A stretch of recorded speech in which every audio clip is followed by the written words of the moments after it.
Chunk One, en une carte médiévale, vient d'apparaître qui pourrait résoudre le mystère de l'île Oak pour toujours ou le détruire complètement. Le document prétend dater de 1347 et montre des dessins détaillés de ce qui ressemble exactement à Smith's Cove et au Money Pit. Des codes cachés révéleraient, soi-disant, les mots « or » et des références bibliques, mais les historiens qualifient cela de canular évident. L'écriture française est incorrecte, le timing est suspect, et cela est apparu juste au moment où l'émission de télévision avait besoin de nouveaux contenus. Les frères La Guinina enquêtent quand même. Après 200 ans de recherche, ils ne peuvent pas se permettre d'ignorer même une fausse piste. Tout a commencé en 1695. Un adolescent nommé Daniel McInnes se promenait avec 2 amis sur une petite île au large de la Nouvelle-Écosse. Ils ont remarqué quelque chose d'étrange dans le sol. C'était une dépression circulaire d'environ 2,7 mètres de diamètre, comme si la Terre avait été perturbée. Daniel avait entendu de vieilles rumeurs sur des pirates dans la région. Certaines histoires racontaient qu'un pirate mourant avait parlé d'un trésor caché profondément sous terre. Les garçons sont devenus curieux. Ils ont commencé à creuser avec des outils simples et pratiquement aucun équipement.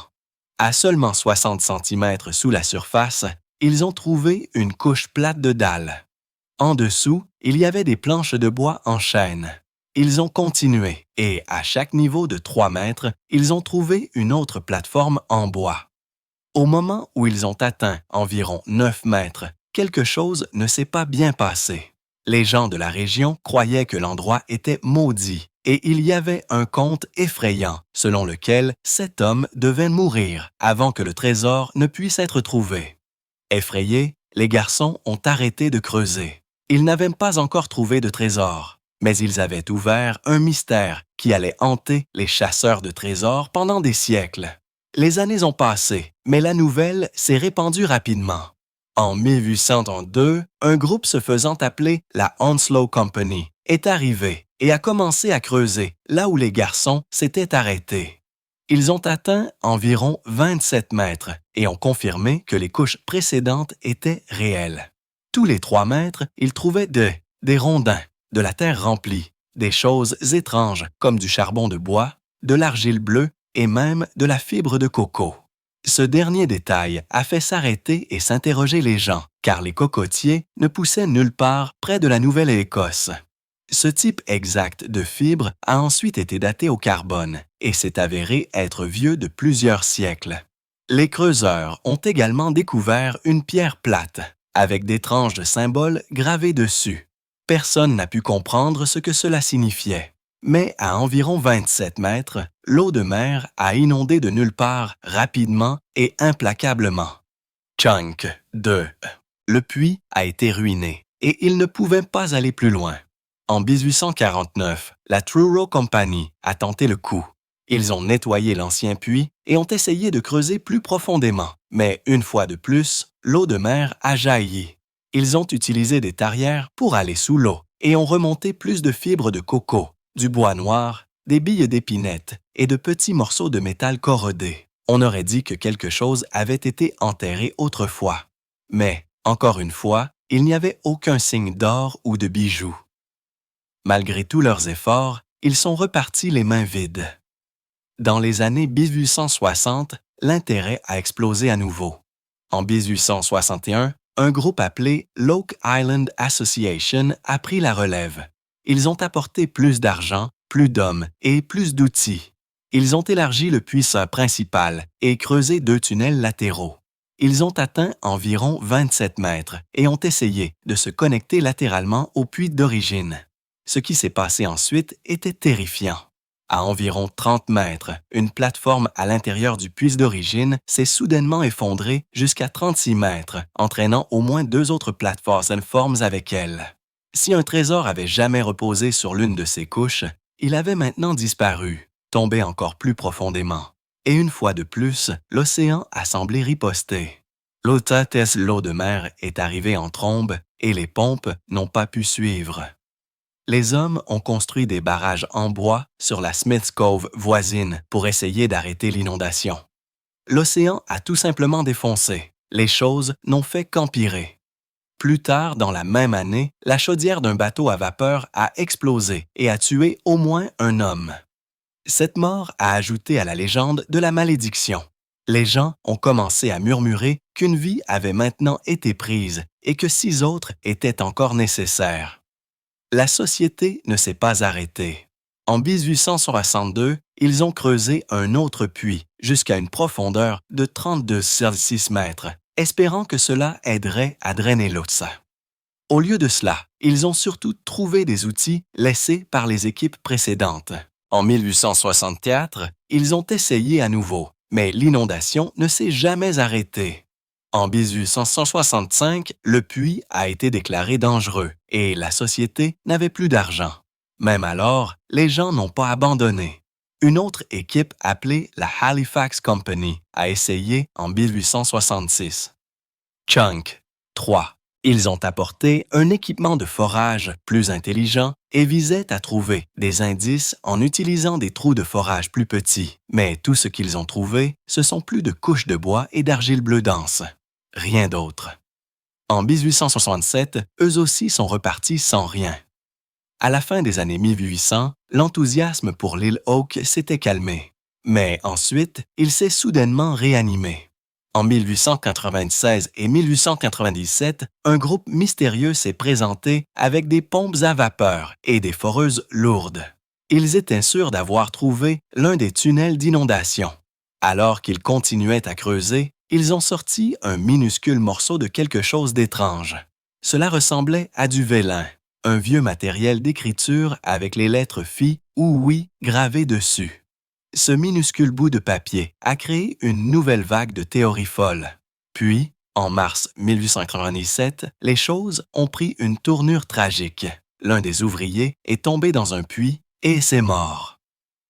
En 1898, des rumeurs ont couru selon lesquelles quelqu'un avait versé du colorant rouge dans le puits inondé pour tracer la provenance de l'eau. Ils ont dit que 3 cours d'eau rouge sont apparus au large, suggérant des tunnels sous-marins cachés, mais aucun trésor n'a suivi. La fouille la plus célèbre du début des années 1900 a eu lieu en 1909.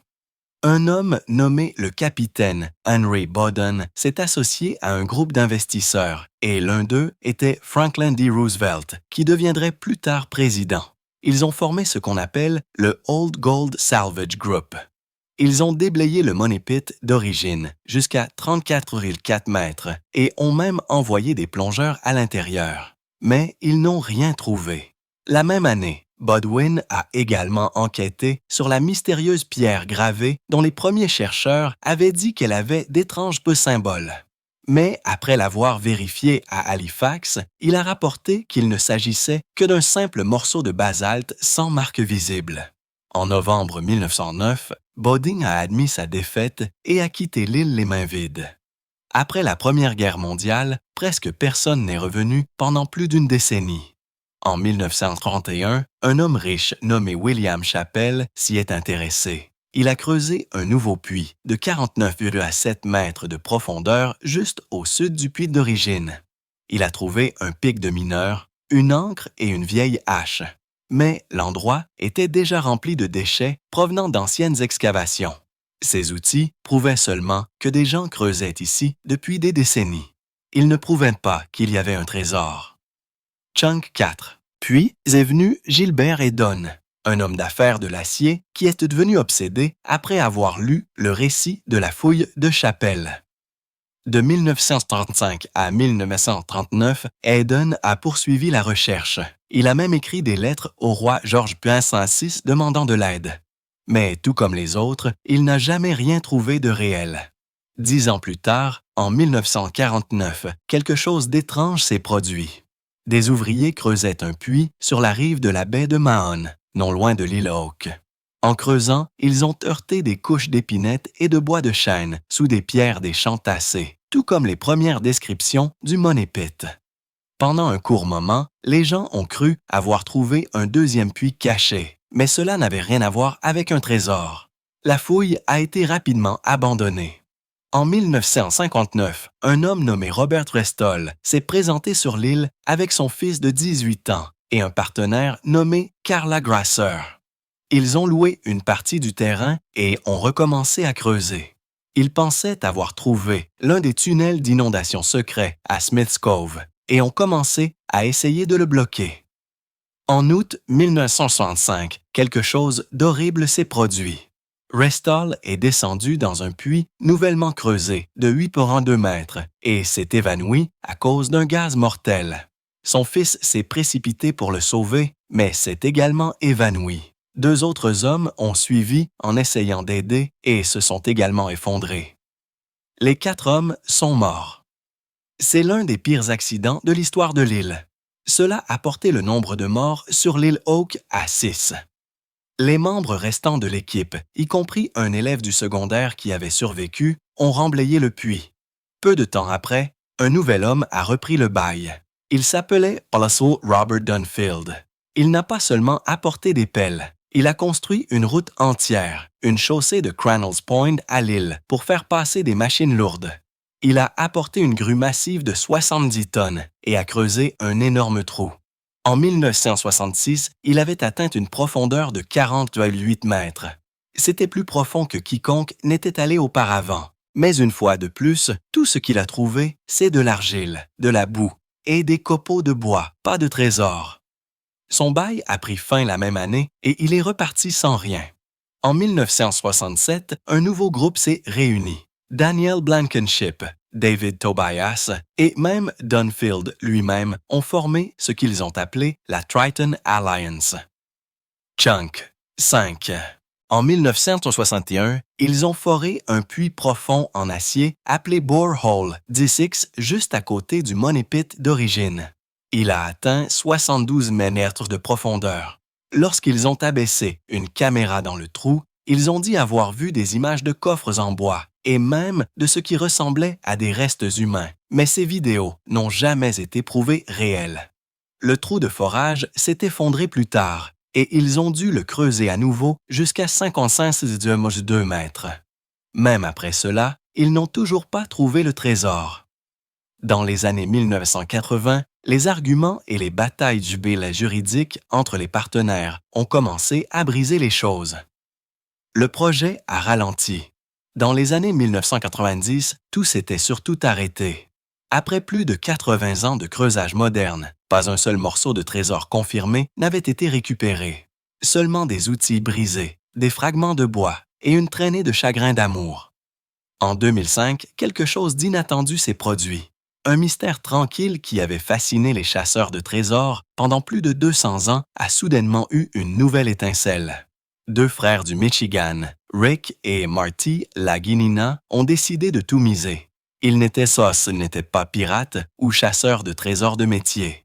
Rick était un facteur à la retraite qui était obsédé par l'île Oak depuis qu'il en avait lu un article dans Reader's Digest quand il était enfant. Marty était un ingénieur et homme d'affaires qui avait bâti une fortune dans l'énergie. Il n'était pas intéressé par les contes de fées.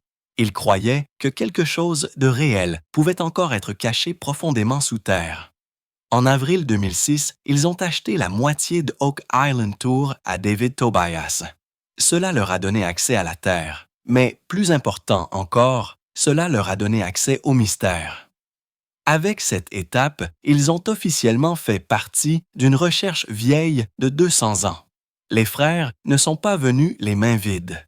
Ils ont apporté avec eux la science moderne, de l'argent sérieux et une équipe d'experts. Au cours des années suivantes, ils ont obtenu une licence de trésors rares. Du gouvernement. Cela signifiait qu'ils étaient légalement autorisés à chercher un trésor et à garder ce qu'ils trouvaient. Ils ont apporté des machines spy sonores, des radars au sol, des détecteurs de métaux, des engins de forage et du matériel de plongée. Ils voulaient des réponses, pas des rumeurs. Puis, en 2014, quelque chose s'est produit qui a tout changé. La chaîne History a lancé une nouvelle émission appelée The Curse of Oak Island. Soudain, ce mystère tranquille est devenu une obsession mondiale. Chunk 6. Des millions de téléspectateurs ont commencé à regarder chaque semaine pour voir les frères creuser, forer et se disputer.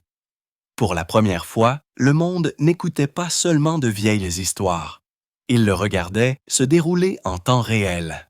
Chaque petite trouvaille est devenue un événement majeur. Et certaines des trouvailles étaient vraiment étranges.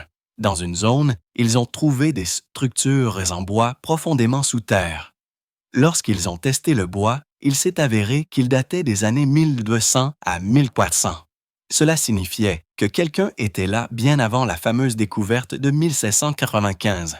Ils ont également trouvé des fibres de coco enfouies profondément dans le sol, ce qui n'avait aucun sens puisque les noix de coco ne poussent nulle part près de la Nouvelle-Écosse. Cela seul a laissé tout le monde confus. Pourquoi quelqu'un transporterait-il des fibres de coco à travers les océans il y a des centaines d'années? À Smith's Cove, des plongeurs ont trouvé une vieille pièce d'argent espagnole. Elle datait des années 1650. Dans une autre zone, ils ont trouvé une broche en pierre précieuse. La datation au carbone a montré qu'elle datait des années 1500. Puis vint quelque chose d'encore plus étrange, une petite croix chrétienne en plomb. Les experts pensaient qu'elle datait des années 1300 et qu'elle avait probablement été fabriquée quelque part en Europe. Tous ces objets étaient enfouis bien en dessous de la surface et aucun d'eux ne semblait être à sa place. Chaque nouvelle découverte soulevait plus de questions. L'équipe a fait venir plus de personnes, des plongeurs, des archéologues, des géologues, même des historiens. Chaque saison, ils ont essayé de nouveaux outils. Ils ont scanné le sol avec un radar, ont fait tomber des caméras dans des puits inondés et ont cartographié des tunnels souterrains. Certains de ces tunnels semblaient artificiels, d'autres non. Mais pourtant, le jackpot est resté caché.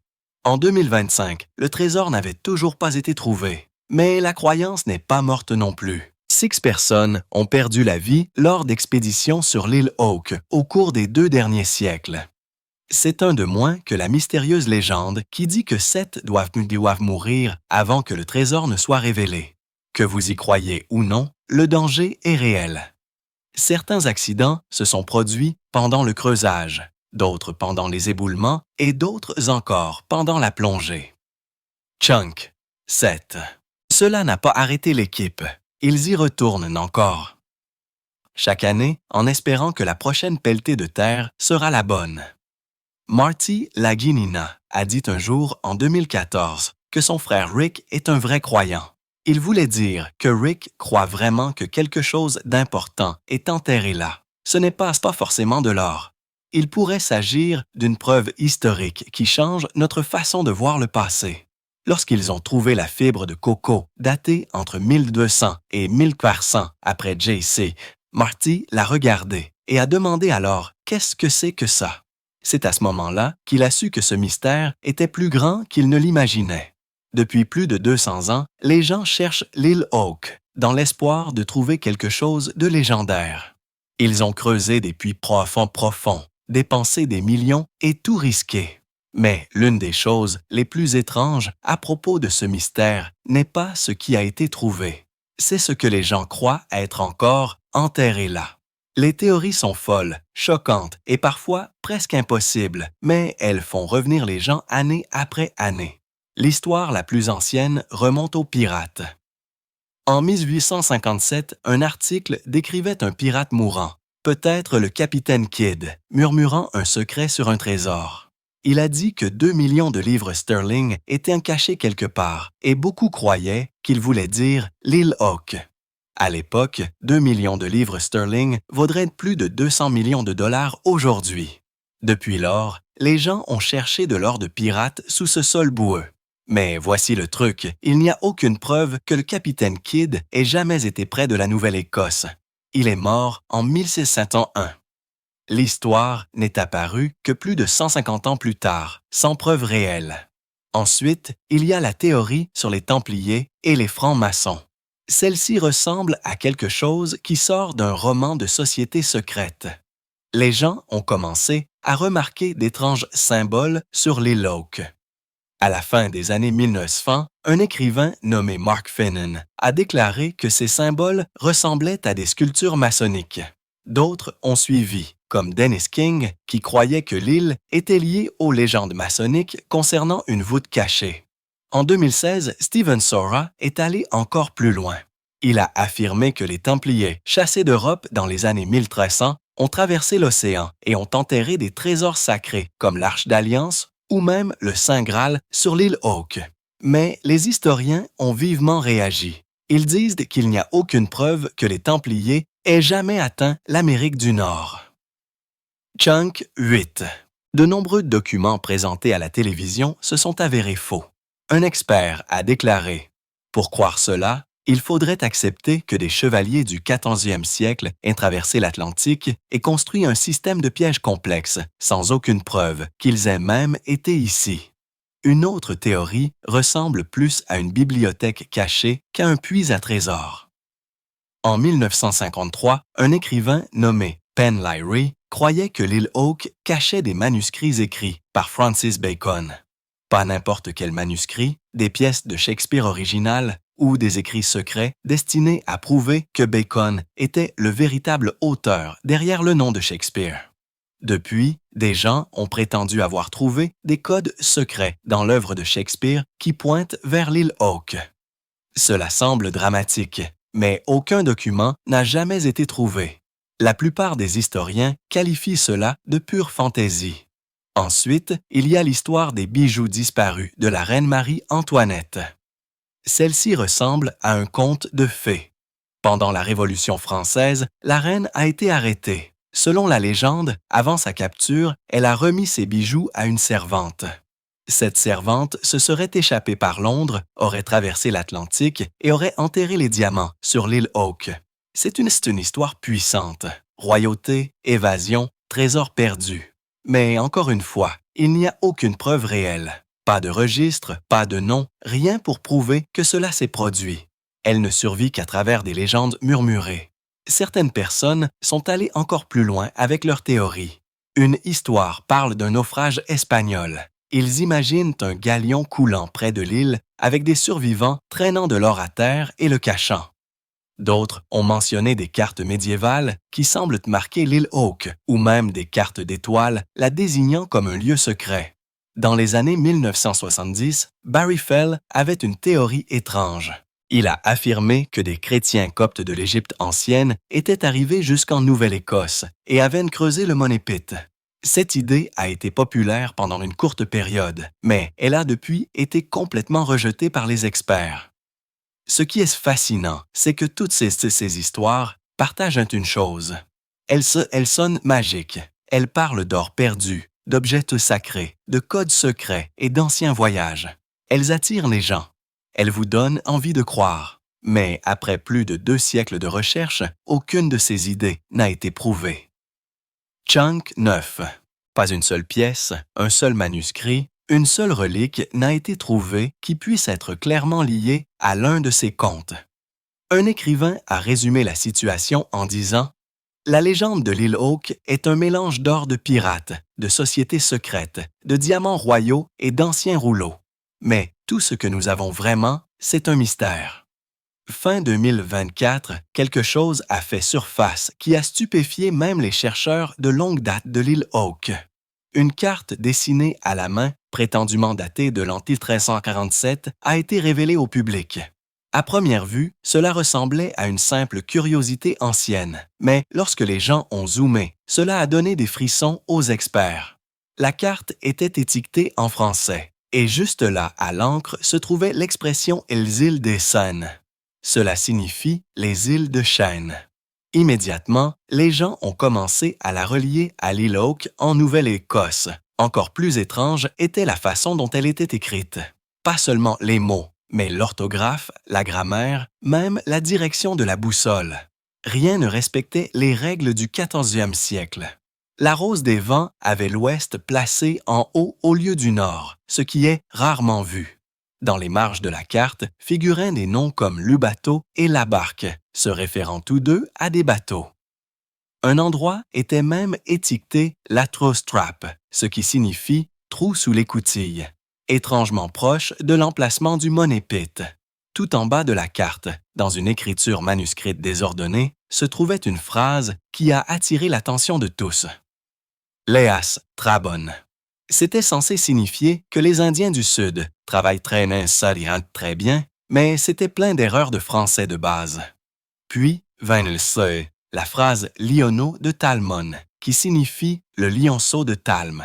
Cela semblait se référer à un château français et peut-être à une lignée noble. Au fur et à mesure que l'équipe de l'île Hawke enquêtait, elle a trouvé plus d'informations.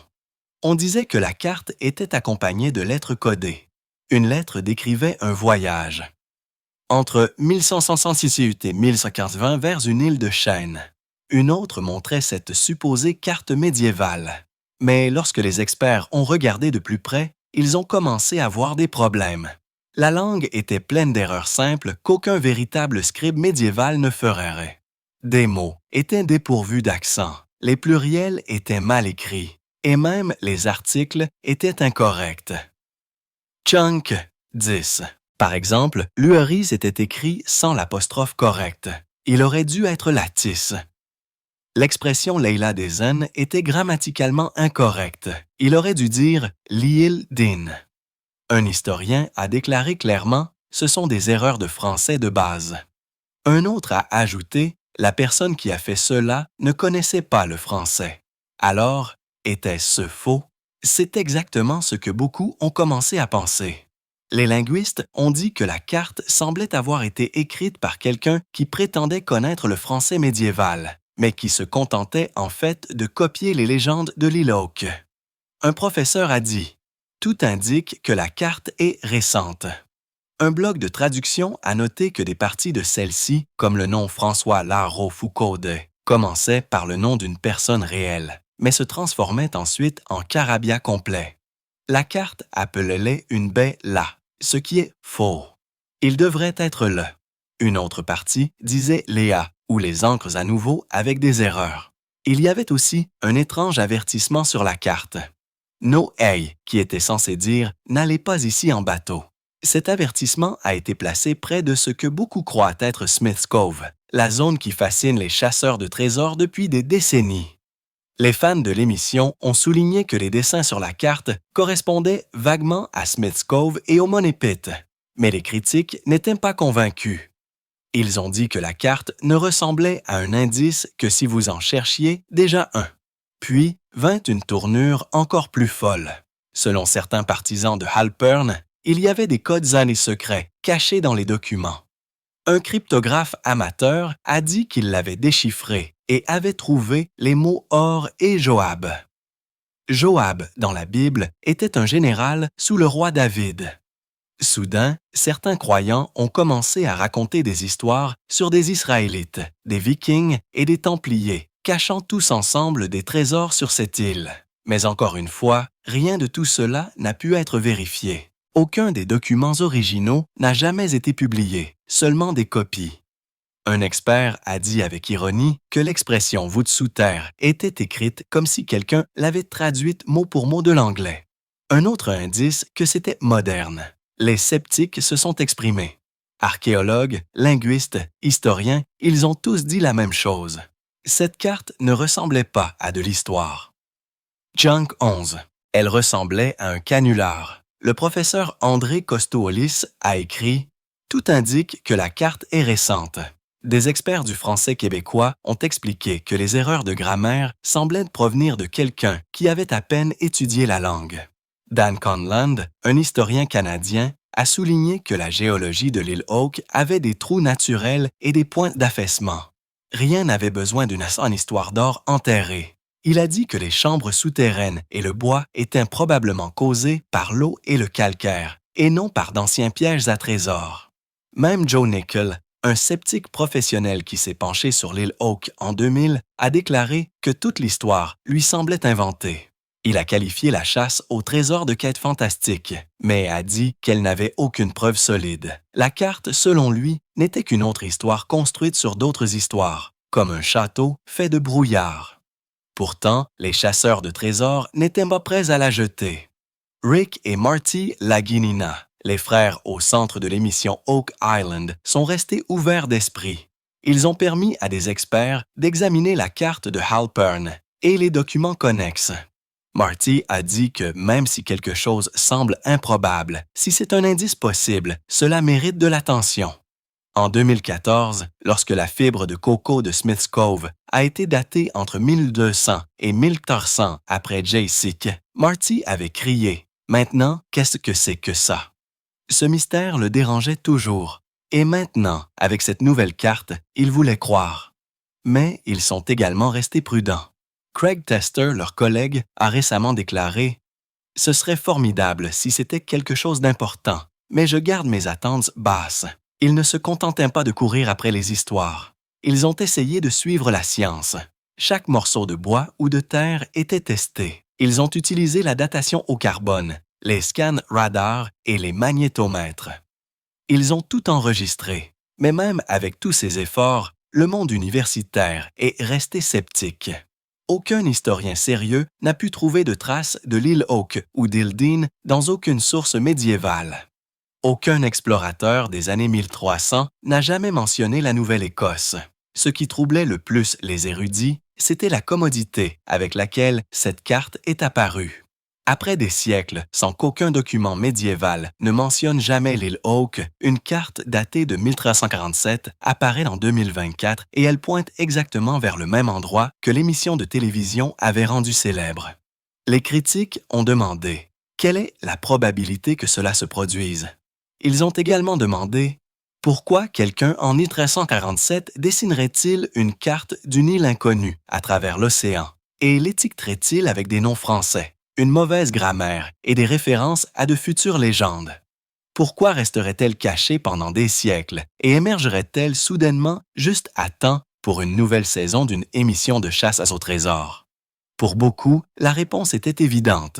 La carte ne datait pas de 1347. Elle était moderne et elle était faite pour paraître ancienne. Dès qu'elle a touché Internet, la communauté de l'île Oak s'est déchaînée. Chunk 12. Les forums se sont illuminés de captures d'écran flous et de débats interminables. Un utilisateur enthousiaste a zoomé et a affirmé qu'elle correspondait parfaitement au contour de Smith's Cove et à l'endroit où ils avaient déterré du bois en 2018. Un autre a même superposé la forme du Money Pit et a dit que les angles s'alignaient exactement, mais tout le monde n'y croyait pas. Un blogueur indépendant a publié une critique furieuse, la qualifiant de simple gribouillis ancien avec quelques traits de chance. Il a averti les Laguinas de ne pas se laisser prendre, disant que ce n'était qu'une autre distraction dans une longue série d'entre elles. Pourtant, la carte n'a pas été ignorée. Elle a suscité quelque chose à l'intérieur des frères Légat. Marty, surtout, semblait excité. Il a dit à un journaliste qu'il n'était pas prêt à la considérer comme une preuve, mais qu'elle les poussait à regarder les anciens endroits avec une nouvelle énergie. Rick, généralement plus réservé, a mentionné l'étrange croix qu'ils avaient trouvée des années plus tôt, que l'on croyait dater des années 1300, et a dit « Nous avons déjà vu des miracles. Pourquoi pas encore? » Ils ont tous deux convenu que s'il y avait même 1% de chance que la carte soit liée à quelque chose de réel, ils ne pouvaient pas se permettre de l'ignorer. C'est alors que les choses ont vraiment commencé à bouger. L'équipe est retournée aux archives, sortant tous les documents qui faisaient allusion à une présence française sur l'île. Ils ont revérifié les indices du code Rorschach, ont revisité les théories concernant les réfugiés templiers et ont même réexaminé cette étrange pierre inscrite de symboles que personne n'avait jamais traduits. Chaque détail qui semblait autrefois aléatoire a maintenant été réinterprété à travers le prisme de la carte.